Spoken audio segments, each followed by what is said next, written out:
The chair is happy to report that under the great leadership of Amy and all of the team here, that the New York City Campaign Finance Board returned $1,400,000 to the city of New York on July 2nd. I don't know a lot about city government, but I doubt if there are too many other agencies who returned $1.4 million to the city of New York. So Amy and all, congratulations. Report of the Executive Director, Amy. I guess I just have a brief report. Next Monday, July 15th, is probably the largest filing day of the election cycle. We anticipate about 300 candidates will be filing disclosure statements on that day. It's the last disclosure statement to be filed before the first payment of the 2013 elections. We have been busy getting ready for the printed voter guide and the video voter guide, collecting candidate profiles and scripts from candidates, and we have a very, very good participation rate for both of those editions of the voter guide. Thank you. And now a report from Art Chang, who's the chair of the Voter Advisory Assistance Committee. They're doing great jobs. You want to say something about this great app now that you guys have put together? Terrific. So 2 weeks ago, I'm proud to say that the Campaign Finance Board and the Voter Assistance released the first release of NYC Votes, along with nycvotes.org website. It provides a candidate contribution tool to make it easier for candidates to receive credit card contributions and make it easier for folks to be able to make those contributions to candidates. This is a really terrific achievement, and I want to congratulate Amy for her leadership. This was a tremendous team effort from the General Counsel's Office, candidate assistance, the technology office here at Campaign Finance. And so we're really, really proud of this app. Emails were sent out to every single candidate campaign for this election cycle. We know that there was significant interest. About 10% or 25 campaigns had registered as a guest for things. Okay. I'd also like to mention that actually one of the members of the Voter Assistance Advisory Committee, John Avalon, I want to congratulate him for being named executive editor of the Newsweek Daily Beast. Okay. Thank you, Art, and congratulations to you and all the members of that committee for showing such great leadership. We have one candidate appearance this morning. However, the candidate is running a little bit late, so we will take a little break for a few minutes, but please don't go too far away. Okay. We're back, and we'd like to go back in session now, and we have a campaign appearance. Mr. Williams. Welcome. Good morning. Thank you. Oh, that's okay. If you could speak into the microphone loudly, so please identify yourself, Mr. Williams.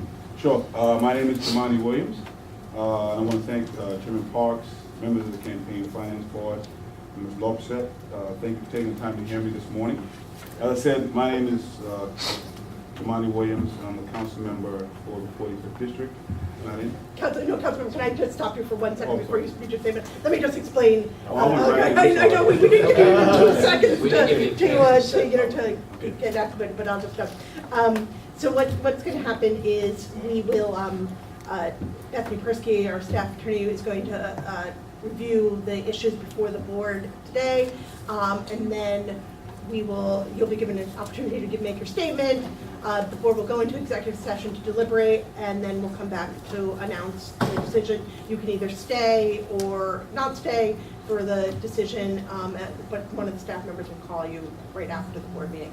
I'm sorry, I jumped right in. No, that's fine. Okay. Good morning, Father Parks, Executive Director Loprat, members of the board, Councilmember Williams. My name is Bethany Persky.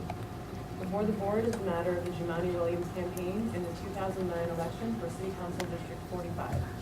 Councilmember Williams was a participant in the program and received $154,740 in public funds. CFP staff is recommending that the board find that the campaign committed 8 violations: accepting an over-the-limit contribution, accepting over-the-limit doing business contributions, failing to provide bank statements and merchant account statements, failing to accurately report disbursements resulting in a 12.12% variance, failing to report and document in-kind contributions, failing to adequately respond to questions regarding expenditures, making cash disbursements in excess of $100, and failing to respond timely to the draft audit report. The CFP staff also recommends that the board find that the campaign must repay public funds. The campaign contests 5 of the alleged violations and the public funds recommendation. Thank you, Bethany. Councilman. Go in now? Thank you. Thank you again. As was mentioned, my name is Jamani Williams. I'm the councilman for the 45th District. I'm joined this morning by Tek Ewart, the treasurer of Jamani Williams for the 45th, who's sitting in the back. First, I want to thank the board and staff again for the important work that you do. The first time candidate in 2009, my campaign was boosted by the public fund received. In fact, the first time candidate running in grassroots. Sorry. Wait 1 Weird second, please. technical. Do I get some credit? Yeah. You're a powerful speaker. Okay, proceed, please, thank you. In fact, as a first-time candidate running a grassroots campaign against an entrenched incumbent, I believe my campaign was a model of what campaign finance was going to achieve. And indeed, I'm a model of what campaign finance achieved. In fact,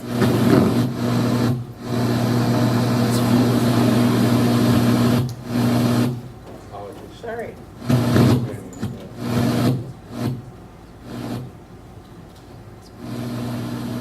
Your cell phone away from.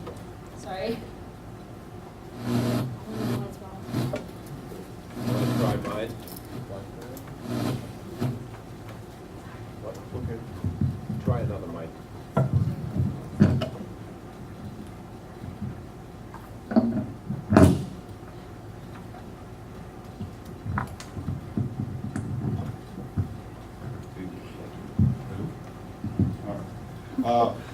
Indeed, I can honestly say if it wasn't for campaign finance, someone like me from a community organizing background probably wouldn't have an opportunity to mount a real campaign against an incumbent, much less. Can you just speak a little slower and a little louder? Louder? Yeah. I don't have problems speaking loud. That one too, I have trouble. In fact, I was saying that if it wasn't for the campaign finance program, someone like me from a community organizing background wouldn't be able to mount a realistic campaign, much less defeat an incumbent. Which is why I'm very concerned and a little bewildered by some of the allegations today. We worked really hard to ensure that every dollar of the public money was properly spent and documented. Also because I know how important, I knew then and of course even more now, how important this program is. I want to make sure the integrity of it was maintained. So I acknowledge and apologize for some of the smaller violations. Despite our best efforts, we weren't perfect. Today I want to focus my statement on one particular aspect. That's the staff recommendation of $6,587.94 in qualified expenditures deficit. The staff basis for the expenditure, this qualification is that the campaign received an in-kind contribution from data and field services. Specifically, allegation 6 proposes a penalty of $1,500 for failure to adequately respond to questions regarding expenditures. Note 1 on the CFP's expenditure sample report cross-references draft audit report finding 5D, alleging that DFS made an unreported in-kind contribution with respect to $25,000 in expenditures for campaign staff compensation. The campaign had 2 contracts with DFS. Under the one in question, we paid $24,000 for services of 5 staff members. We have submitted contracts, detailed invoices, and payroll spreadsheets supplied by DFS for the staff members to substantiate the expenditures. These records satisfy the committee's record-keeping obligation under Rule 401D. According to the notice, however, the payroll spreadsheets indicate that the payroll for them was approximately $27,500. In other words, we are talking about the staff disqualifying $24,000 in expenditure because of a less than $3,000 discrepancy. The result in the $6,587.94 claim. I would acknowledge that it was even less than the $2,500 because there was one staff person that was inaccurately counted toward the contract in question when they were actually in another question. I think that was accepted as true. But this alleged discrepancy does not put into question the sufficiency of the submitted documentation for substantiating expenditures for DFS for campaign staff totaling at least $24,000. No one is charged that these expenditures at DFS were not the services actually provided in furtherance of our campaign, and that, I believe, should be the most important consideration. These expenditures clearly meet the legal definition of qualified campaign expenditures. Indeed, my understanding is that for another campaign, these exact documents were accepted as qualified by staff. I know the staff has made attempts to distinguish the case, but when it comes down to the $24,000, the exact same documents, the contracts, the detailed invoices, and the payroll spreadsheets were the same as submitted by the other campaign. I fully understand that the boards and the staff's most important job is to protect the public finances. But we submitted all necessary documentation and are now faced with an unfair result because of a documentation deficiency by our vendor. Again, there was no question as to whether the rest of the $24,000 were actually qualified. Just as we have tried to keep up the integrity by providing all the documentation, we're hoping that the integrity would remain, that if campaigns provide the documentation, particularly if one campaign submits the same documentation as another, that we wouldn't fine $6,587 for return of funding when there's clearly an additional $24,000 that no one has said is even problematic. So I respectfully request that you eliminate the public funds repayment claim, or at least reduce the correlating penalty. I want to say thank you very much again for the time that you've allowed. Thank you, Councilmember Williams. Bethany? First, I'd just like to clarify that there is no in-kind contribution being alleged from DFS. That is not what this was about. The DAR did cite a potential in-kind contribution as one reason why we needed more information about these expenditures. But the violation in this case is for failing to respond to board staff questions about those expenditures. As far as the dollar amount difference, I mean, regardless of that, our standard for qualified expenditures is that sufficient documentation needs to be produced to substantiate them, and that was not done here. The other campaign, I believe, that you're referring to was Councilmember Lander, and as noted in the board memo, that situation was different in part because that was only one individual, one contract. There are 5 individuals here, and in the case of Lander, there was only one issue, which was that the employee may have been underpaid. Can you speak up? I'm sorry, I don't have a microphone. In the case of Lander, the only issue was with, can you hear me now? Okay. Was that the employee may have been underpaid. In this case, there are 5 different employees, and the underlying records don't sufficiently demonstrate that the payments match up to the amount of work performed, and there were just too many discrepancies for us to be able to recommend qualifying those expenditures. Thank you, Bethany. Response? Sure. Again, I just want to reiterate, despite what was said, it's the same exact documentation. The difference is that we did have 5 staff members on this particular contract. There was actually a mistake where they counted one staff member that shouldn't have counted on this contract. So it was actually even less than the $2,500. And there was no allegations that the rest of the funds, as I said before, were not spent in accordance to furthering the campaign. We signed the contract, we paid for it, we had all of our documentations and submitted that documentation. I think it would be a bit unfair for less than $2,500 of that contract to then say we have to pay $6,587 back when indeed we had another $24,000 that didn't seem to be in question. Thank you, Councilmember. Councilmember, I have a Questions? a Rich? question. I think on the $1,500, I think that related to a failure to respond. And one of the questions was connection with the draft audit report. In connection with the draft? In connection with the audit draft audit report, the request was from staff was that there be sworn statements submitted in response to those questions. Is there any reason why sworn statements were never submitted? We did submit statements. It was my error. I didn't realize it had to be notarized. So we did submit some statements, but apparently they weren't in the form that was requested. But we did supply statements. And I'd like a little more detail as to when we say that there was inadequate documentation, is it as to the whole amount that there was inadequate? And could you give a little more detail about why it was inadequate? And Yeah. that's The reason that we asked for more documentation was that, like I said, the total amounts from the contracts didn't correspond to the total amounts from the payroll spreadsheets.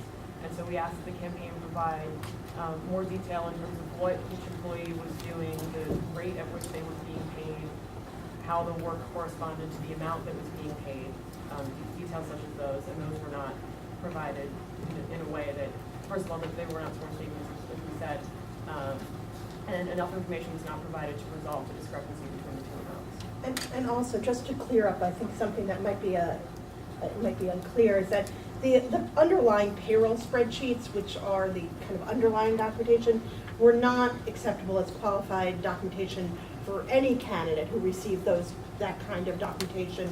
Not Mr. Lander, not any of the candidates who submitted that kind of documentation, because they didn't include the kind of detail of what the people were doing and the timing that is required. So that documentation was not accepted for the qualified purposes, not for the purposes of this violation, but for any candidate who submitted that documentation from DFS. May I? Sure. I'm sorry. I just wanted to, additionally add that basically what there seems to have been a vendor error in how much was put down. I think it's 27,500 versus 4,000. As I said, it's actually even less than 27,500 because there was an error on the staff part from one of the staff members. But we did what everything was asked of us, I believe, under the law, of the campaign finance law, and also based on what our contract was. We signed a contract, we paid, and we got all of the information that was requested, including the spreadsheets. And again, even with all of that, it was less than $2,500, which seems to be what the main issue is. And to be fined at $65.87, what I mentioned is another campaign had something we believe to be similar, sent in the same documentation, and although what was mentioned was correct, sent the same documentation, and their public fines were reduced to zero. And we believe for the integrity, we hope to have the same consideration. Am I right that the issue here isn't the difference, that what you're saying, the issue isn't the difference of 2,500, the issue is the documentation to support the 24,000? That's correct. That's your point? Yes. And I understand that we provided that, again, the information requested, the invoices, and the contract, and what the person was paid for. I'm not sure how we would have gotten anything else besides the invoices that we paid to show that the money was used for the furtherance of the campaign with the staff members that were there. And I think, again, that we provided as much as possible. I think as much as people could ask for. And I do believe that a lot of it has to do, I don't think if that discrepancy was not there, that we would have be having this discussion. Thank you. Courtney? You said there was a vendor error in the amount of the contract amount? I believe that's what it comes down to. I think the paperwork shows that we paid $27,500 and the contract was it's $27,500. The contract was $24,000. And it was slightly less than that. I don't have the exact amount because again, Greg Walker was erroneously counted on this contract, so it was actually less than 27. So the vendor wrote the incorrect amount? I'm not sure Okay. where it would have been. My assumption is that there wasn't been an error. Is there a statement from the vendor? No. But again, the would be less than 25. It would probably be about 1,500 or something like that. If you take out the erroneous staff member that was put on there. Again, so 1,500 in a contract of 24,000. I'm not sure it should equate a fine of $65.87, when we really did make an effort to make sure every dollar that was spent of public money was spent properly and accurately and provided documentation. Any other questions? One more question. When did you begin contract negotiations with DFS? Do you remember? It might have been, I'm sorry, I don't have the paperwork in front of me. I think that was in 2008, but I believe our attorney started discussions a few days beforehand to make sure that this was the right contract to. 2 days before? When did we enter negotiations? Yeah, when did you enter negotiations? I don't remember. The contract was signed May 30th or June 1st? Yeah. June 1st? Yeah, and a couple of weeks before that, we began negotiations. Okay. Any other questions? There being none, I'm willing to entertain a motion to go into executive session. So moved. Second. All in favor? Aye. We are now back in session, and I will turn it over to Amy. Okay, the first matter is some penalty matters in the case of Jamani Williams, candidate for City Council District 45 in 2009, for accepting an over-the-limit contribution, $250, for accepting over-the-limit doing business contributions, $550, for failing to provide bank statements and merchant account statements, a violation, no penalty, for failing to accurately report disbursements resulting in a 12.12 variance, $500, for failing to report and document in-kind contributions, a violation, no penalty, for failing to adequately respond to questions regarding expenditures, $1,500, for making cash disbursements in excess of $100, $100, for failing to respond timely to the draft audit report, $3,094, for total penalties of $5,994. Do I hear a motion to approve? Second. All in favor? Aye. The next matter is a public funds repayment, and before I talk about the amount, I just want to clarify something that I clarified it in the public session when Councilmember Williams was speaking. I just want to be clear. The qualified public funds payment deficit is due to the failure of the underlying documentation from Data and Field Services to show the detail that is required to demonstrate, to adequately document expenditures. The actual Data and Field contract that Mr. Williams signed actually calls for the level of documentation that would have met our standards but doesn't. While it is in part related to the violation about failing to adequately respond to the questions, the larger issue is whether or not all of the underlying documentation for workers who were paid through the Data and Field contracts were adequately documented. The board has had a consistent position of not accepting that documentation that was provided by Data and Field Services for qualified expenditures, and is not accepting that documentation here, and therefore there is a public funds repayment of $6,587. Just to be clear, so if Data and Field Services had actually supplied the documentation that its contract said it would supply, that would have been sufficient, but they did not supply that documentation. They didn't supply documentation that had the level of detail that is described in the contract. That is correct. Okay, do I hear a motion? So moved. All in favor? Aye. That's it. Now the complaint. The next is that we have a complaint against the R.E. Kagan 2013 campaign.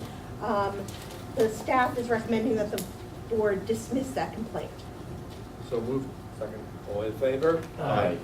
There being no further business, I'm willing to entertain a motion to adjourn. So moved.